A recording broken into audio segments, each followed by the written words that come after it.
Hello there. My name is Ronnie. I'm going to teach you some English. I'm going to teach you some grammar. Yay. We love grammar.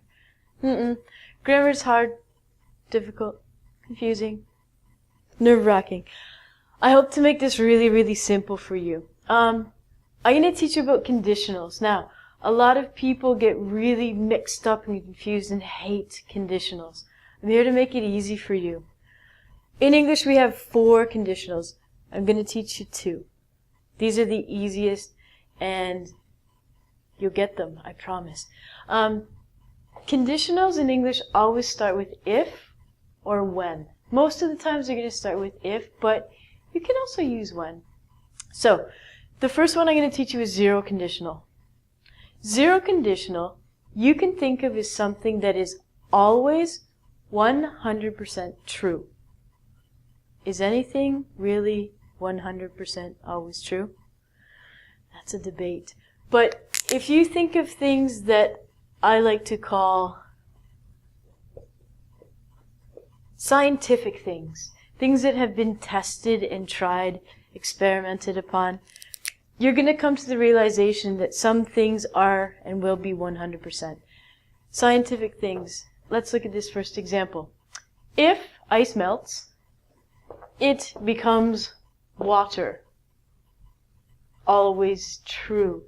If I have an ice cube and I put it into the sun or I give it heat, this is what melts mean. Melt means it changes from a solid to a liquid state. With heat, it changes into water.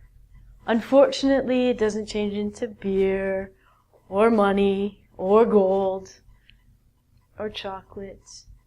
Ice always will become water. So, if something is 100% scientific, you're going to use a zero conditional. How do you make conditionals? This is the fun part.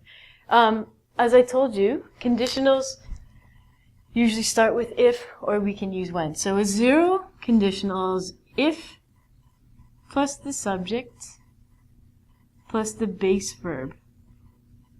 Now it's very important that you do not use any other verb. You can't use a gerund, you can't use past tense, you can't use would, you can't use could. You must use the base verb.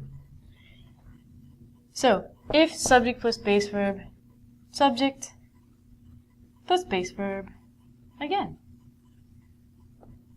This is the basic zero conditional pattern or style of grammar. So, if we look at this, I have if, my subject is ice, and I have melts. Oh, why did I put an S on melts? And why did I put an S on becomes? Does anyone know the answer? The answer is because this is singular. It and ice is singular. If your subject is singular, you need to put an S on the verb 100% of the time. So, if ice melts, I have a comma. It is my subject. Becomes, base verb again, water. Base verb. Can you think of another zero conditional? You can change this and say, it becomes water if ice melts. I can also change the sentence order, and it doesn't affect the meaning of the sentence. If I drink 200 shots of tequila, I will be very sick. I might die, but I become sick. Violently sick. I don't want to do it. Okay? The next one is your beautiful first conditional. I just want you to look at the difference in the composition. Zero conditional is if plus subject, base verb, subject plus base verb again. Take a look at this sentence. If I go to the movies, I will, or you can use may, might, or could, eat popcorn. Is this scientific? If I go to the movies, this means that I have to, 100% of the time, eat popcorn.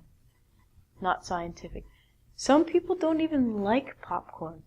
Or maybe you don't have any money.